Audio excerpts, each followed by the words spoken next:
बे प्रेस मिटनि गेजेरजों आङो गासैबो जोंनि बर' रायजो राजानिसिम सानजौफुनि गोजोन हामलायथि बावहरनाय थाबाय। जिहेतु थांनाय मैया जि मोनसे डेलिमिटेसन जि मोनसे नटिफिकेसन ओंखारदों जोंनि गेजेट नटिफिकेसननि गेजेरजों जिहेतु जोंनि भारतनि चिफ इलेक्शन कमिशननि अफिसनिफ्राय बेवहाय जोङो माखासे जि नटिफिकेसन बेखौ नायदोंमोन बेवहाय जोङो नुनो मोनदों बे जोंनि जे मोनसे बर'फोरनि जे मोनसे राजनितिक अधिकारनि जे मोनसे दाबि बे दाबिया खुनु मोनसेबो बेरखाङाखै आरो टटेलि जोंनि 2003 बिटिसि 6 शेड्युलनि जे मोनसे स्पिरिटजों जोंहा मोनसे ट्राइबेलफोरनि राजनितिक अधिकार मोननांगौमोन बे जिनिसखौ जों मोननो हाफुङाखै। दा बेनि थाखायनो जोङो दिनै नैबे प्रेस मिटनि गेजेरजों जों बेखौनो बुंनो लुबैदों दि जोंहा बिटिसि सुक्तियावहाय 4.7 नि जि दफा बादे क्लियारलि मोनसे मेनसन खालामनाय दंमोन नैबे मेमरेन्डाम अफ सेटेलमेन्टआवहाय जेब्लानासिम बिटिसि सुक्ति जानायनि उनावहाय डेलिमिटेसन जागोन बेवहाय कमप्लिटलि 6 शेड्युलनि प्रभिजन बादे एज पर द कन्स्टिटिउसन अफ इन्डिया बे जानांगौ होननानै लिरनाय दं आरो आपातत 2003 नि गेजेराव बेसेबां आगोल जाखानानै दंमोन बे जिनिसा जेब्लानासिम जाया अब्लासिम बे एखे रोखोमै माने थाथ'गोन होननानै बे क्लियारलि मेनसन दंमोन। किन्तु मैयानि जि मोनसे ड्राफ्टिं मैयानि जि मोनसे फाइनाल ड्राफ्ट बे फाइनाल ड्राफ्टखौ जेब्ला जों नायो अब्ला जों कमप्लिटलि माने जोंनि जि मोनसे मोननांगौनि जि राजनितिक अधिकार दंमोन जोंहा बिटिसि 6 शेड्युल जानानै 6 शेड्युलनि स्पिरिट बादे बे जिनिसखौ जों नुनो मोनाखै आरो बे टटेलि भायलेसन जोंनि ट्राइबेलफोरनि सायाव बे टटेलि मोनसे डिसक्रिमिनेसन जे बे मोनसे जोंनि एन्टि ट्राइबेलनि जि मोनसे षड़यन्त्र जोंनि माखासे एसामिस शौविनिस्ट एसामिस इन्टेलेक्सुयेल्सफोरनि बैसोरनि जि षड़यन्त्र बे जिनिसा दिनै कमप्लिटलि बेरखांदों आरो बेनि गेजेराव जोंहा दि 6 शेड्युलनि दफा बादे जोंनि उदालगुरिनि जि मोनसे पार्लियामेन्टारि सिट जानांगौमोन बे 2007 नि जि मोनसे इलेक्शन कमिशननि जे मोनसे कमिशन दानानै होनाय बे कुलदीप सिंहनि चेयारमेनशिपनि दैदेननायाव बे जिनिसा उदालगुरि जानांगौमोन बे जिनिसाबो जोंनि गेजेराव जायासै। बेखौ मा खालामबाय जोंनि बाक्सा आरो उदालगुरिनि जि एसेम्बलि सेगमेन्ट्सफोर दंमोन बेखौ गासैखौबो नन बिटिसिनि माने माखासे एसेम्बलिजों दानानै ज' खालामनानै बेखौ माने उदालगुरि आरो मा होनोखौ दरं बे जिनिसखौ दानानै होदों आरो बेखौ नायोब्ला बे कमप्लिटलि जोंनि 6 शेड्युलनि जि मोनसे प्रभिजन आन्डार आर्टिकोल 332 6 माने पारानि बादे बे कमप्लिटलि भायलेसन बेवहाय माने 332 6 पारायाव ओरैबायदि मेनसन खालामनाय दङ जितु जोंनि अट'नमास डिस्ट्रिक्ट काउन्सिलनि सोद्रोमायाल' नैबे इलेक्शनाव बाहागो लानो हागोन होननाय कमप्लिट मोनसे लिरनाय दङ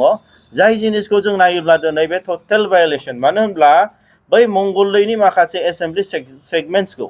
जोंनि बिटिसिनि उदालगुरि आरो बाक्सा सेगमेन्टजों ज' जथायै मिलायनानै मोनसे पार्लियामेन्टारि सिट्स बानायोबा अब्ला बै दफा 332 आर्टिकोलनि 6 क्ल'ज बादे बे जिनिसा माने टटेल भायलेसन जानायनि मोनसे माबायाव फैदों आरो बेबो मोनसे बिथांमोना जोंनि 6 शेड्युलनि जे मोनसे माने पलिटिकेल राइट्स बे राइट्सखौ कमप्लिट भायलेसन खालामनानै बिसोरो गावसिनि माने इलेक्शन देरहानायनि जि मोनसे मटिभ्स एबा ट्राइबेलफोरखौ माने इलेक्शननिफ्राय माने ग्रेटार पार्टिसिपेशननिफ्राय बोरै बन्द' खालामनांगौ बिथांमोना बे षड़यन्त्र पलिसिखौ लादों आरो बेराफारसेथिं जोंहा जोंनि बिटिसियावहाय 6 शेड्युलावहाय जे जोंनि 11टा एसेम्बलि सिट्सनिफ्राय जोंहा 15टा जि एसेम्बलि सेगमेन्ट्स बारायदोंमोन बेवहाय जोंनि आन्डार आर्टिकोल 332 आन्डार आर्टिकोल 330 नि गेजेर बादे जोंहा इयाव ओरैबायदि मेनसन खालामनाय दङ जितु माबा मोनसे एसेम्बलि सिट्स अर पार्लियामेन्टारि सिट्सआ इनक्रिज जायोब्ला बेयो माने एसटि जानांगौ आरो बेराफारसेथिं जोंनि 6 शेड्युल इटसेल्फआनो मोनसे ल वेर माने जोंनि गासैबो एसेम्बलि सिट्सआनो माने एसटि फोरनिफ्राय रिजार्भ जानांगौ होननानै बे क्लियार मोनसे मेनसन खालामनाय दं। एसटिखौ पार्लियामेन्टारि सिट्सखौ जितु एसटिखौनो बिथांमोना दोनफिनदोंब्लाबो किन्तु आर्टिकल 330 सेक्सन C नि बादै दोनाखै, जेराव अट'नमास डिस्ट्रिक्ट काउन्सिल 6 शेड्युल एरियायावहाय मोनसे स्पेशल प्रभिजन होदों ट्राइबेलफोरनि थाखाय, जेराव मोनफ्रोमबो पार्लियामेन्टारि सिट्सआ रिजार्भ जानांगौ एसटि। दा गतिके बिथांमोना आन्डार आर्टिकल 330 सेक्सन माने बि नि बादै जेरावहाय माने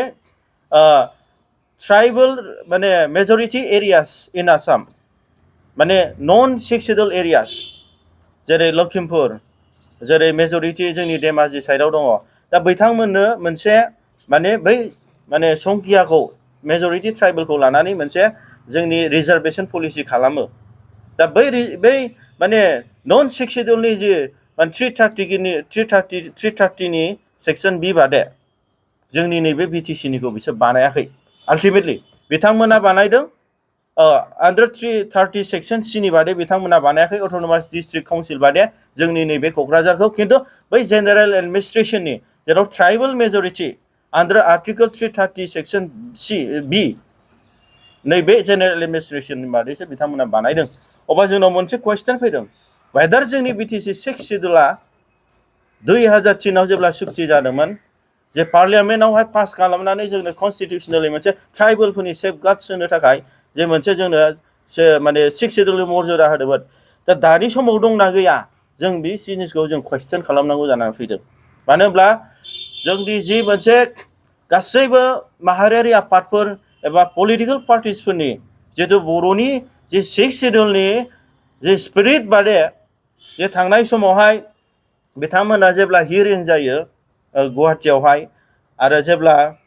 नैबे कलाक्षेत्रआवहाय, आरो बिनि आगोल जेब्ला रेडिसन ब्लुआवहाय जे हियरिं जायो जोंनि गासैबो माहारियारि आफाद एबा पलिटिकेल पार्टिसफोरखौ लानानै, बेयावहायबो बिथांमोना खोनासंदों। आरो बिथांमोना चिफ इलेक्शन कमिसन बे कमिशनार्स बिथांमोना बुंदों दि नोंथांमोननि जि मोनसे खुद्रिनाय, नोंथांमोननि जि मोनसे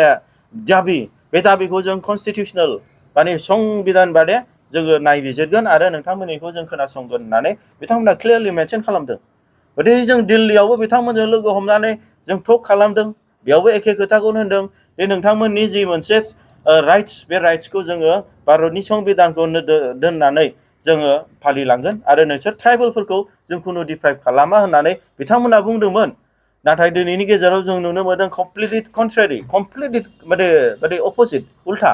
दा बेयावहाय जोङो जिखुनु बनसुआ बर' माहारियारि फरायसा आफादा गोजोननाय गैया आरो स्ट्रंलि जों कन्डेम खालामो, स्ट्रंलि जों बेखौ अपोज खालामो। आरो फैबाय थानाय समाव गतिके जोङो जि मावनांगौ आयेननि भाबै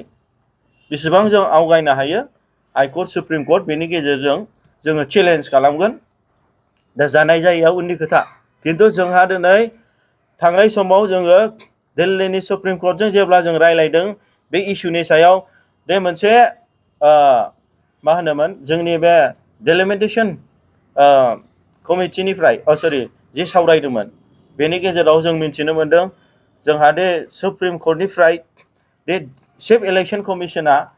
माने कर्ट कन्टेम्प्ट जादों, जेरावहाय बिथांमोना 2007नि गेजेरावनो मावनांगौमोन। सारा इन्डियायावनो जाजोब्बाय, नाथाय जोंनि आसाम, मणिपुर, किसुमान नर्थ इस्टनि स्टेट्सफ्रा थालांदों। बेवहाय दिनै बिथांमोना 2024नि आगोल एनि हाउ कमप्लिट खालामनांगौ। बेवहाय बिथांमोना बुंदों इलेक्शन कमिशननि अफिसार्सफ्रा जितु कर्टआव बेखौ चेलेन्ज खालामाबो बे एक्सेप्ट जानाय नङा। किन्तु जोंना जाहैबाय जे मोनसे माने कनस्टिटिउसनेलि जे मोनसे ट्राइबेलफ्रा जे राजनितिक अधिकार मोननांगौमोन एज पार 330 एन्ड 332 जे आर्टिकल्सनि बादे, बेखौ बिथांमोना टटेल भायलेसन खालामदों। दा बिनि गेजेराव जों चेलेन्ज खालामनायनि जे मोनसे लामा, बेखौ बिनि कनस्टिटिउसनेल राइट्सनि थाखाय जों लालांनायनि जोंनाव केपासिटि थागोन। आरो बेराफारसेथिं जोंहा बै गुबुनफोर नन बिटिसिनि बादे गुबुनफोरा जिहेतु माने माखासे पार्लियामेन्टारि सिट्स, एसेम्बलि सिट्सनि सायाव गोजोननाय गैयिनि थाखाय बन्द खालामनांगौ होननानै बिथांमोना बुंदों। किन्तु जोंनिया बन्द खालामनाय नङा, थांबाय थाथों। किन्तु जोंनि पलिटिकेल राइट्स, जोंनि ट्राइबेलफोर स्पेसियेलि जोंनि 6 शेड्युल जेरै डिमा हासाव आरो कार्बि आंलंआव बिथांमोना खुनु हेलेर फेर खालामालासिनो बिथांमोननो राजनितिक अधिकार होनो हादों। किन्तु जोंनि बिटिसिआव खिन्थु बिथांमोना 6 शेड्यूलनि जि प्रभिजन दंमोन बिथांमोना जोंनि गेजेराव बेखौ बाहायाखै आरो बेनि गेजेराव जों नुनो मोनदों दि डिफु पार्लियामेन्टारि कन्स्टिटुवेन्सिया बे 6 लाखनि गेजेरजों 8 लाखनि गेजेरजों बे मोनसे पार्लियामेन्टारि सिट जानो हायोब्ला जोंनि बिटिसि 6 शेड्यूलावहाय 30 लाखसनि बारा संख्या दङ अब्ला दिनै बेखौ मानो मोननै खालामनो हाया जायनि गेजेराव जाय बे 2007नि जे मोनसे इलेक्शन कमिशन दानानै मोनसे प्रपोजल होखादोंमोन आरो बेखौ बिथांमोना भायलेट खालामबाय जे स्पिरिट बेखौबो बिथांमोना भायलेट खालामबाय दैट मिन्स व्हाट जोंखौ ट्राइबेलफोरखौ पलिटिकल सेल्फ डिटारमिनेशन जाय जिनिसखौ जों गोबाव समाव सारनानै सेक्रिफाइस खालामबोदोंमोन बेखौ लानो थाखाय बेखौ बिथांमोना थुला माने बन्द खालामनानै जोंखौ डिप्राइभ खालामनानै जोंखौ स्लेव्स जोंखौ माने बाहायनानै ट्राइबेलफोरखौ माने धंस खालामनाय नैबे षड्यन्त्रखौ जों नुनो मोनदों आरो बिदिब्ला चिफ इलेक्शन कमिशन बिथांमोना बेफोरबादि जोंखौ खालायदोंब्ला निश्चय जों नांफिननांगोन जों चेलेन्ज खालामनांगोन मानो होनबा भारतआ ओरैबायदि मोनसे देश बे देशआवहाय जाय कन्स्टिटिउशन बेनो सबसे देरसिन आरो बेवहाय सब मोनफ्रोमबो हारि हारिसा भाषा राव धोरोम गासिबो थांनानै थानायनि अधिकार दङ मोनसे डिलिमिटेशन जानांगौनि मोनसे प्रस्ताब दङ प्रपोजल दङ दा 2026आव जिथु डिलिमिटेशना जागोन ना जाया बेहा जोंहा कनफिउजन दङ माने जों सियर एन्ड सार्टेनिटि लानो हाया वाइ दा जोंनि आसामनि माखासे नेताफ्रा जे मानगोनां जोंनि आसामनि चिफ मिनिस्टार बिथां हेमन्त बिश्व शर्मा बिथाङा ओरैबायदि मोनसे कमेन्ट्स होदों दे नैबे 2024नि आगोल दानि जिथु डिलिमिटेशन कमिटिया जानानै थांबाय आरो दिनै फाइनाल ड्राफ्ट जाबाय फाइनाल ड्राफ्ट जानायनि आगोलनो बिथांमोना मोनसे खोथा होनदोंमोन जिथु आसामिस जाथिया अनादार 30 years 30 बोसोर आरो खुनु माने प्रब्लेम गैयालासे थांनानै थासिगोन आरो बेल' नङा गोबां असमिया नेताफ्राबो बे खोथाखौनो होनदों खिन्थु बेवहाय जोंहा सन्देह दङ बे भारतनि डिलिमिटेशना वेदार 2026आव जागोन जाया खुनु सियरिटि गैया मेबि अनादार 30 years 30 बोसोरनि उनावबो जानो हागौ खिन्थु जितु 2026आव जायोब्ला जोंहा दिनै दैबादि थगायजाबाय 2024नि आगोल बेनि गेजेराव गासैबो माहारियारि आफादफोर एबा बर'नि राजखान्थि हान्जाफ्रा जों सांग्रां जानांगोन आरो टटेल बिनि आगोलनो प्रिपेरेशना जानांगोन नाथाय 2026खौ नेनानै जे दानि जे डिलिमिटेशन दानि जे फाइनाल ड्राफ्ट जे एन्टि ट्राइबेल पलिसि जे माने ट्राइबेलफोरखौ फोजोबस्रांनायनि पलिसि जे ट्राइबेलफोरनि राजनीतिक अधिकारखौ दिनै नाखस खालामनायनि जे पलिसि बेनिफ्राय जों जेननानै थानाङा जों आवगायलांनांगोन लिगेल साइडजोंबो आवगायनांगोन साफ्रोमबो माहारियारि आफादफोर साफ्रोमबो राजनीतिक हान्जाफ्रा आवाज होनांगोन आरो आयेननि बेबस्था जों खारनांगोन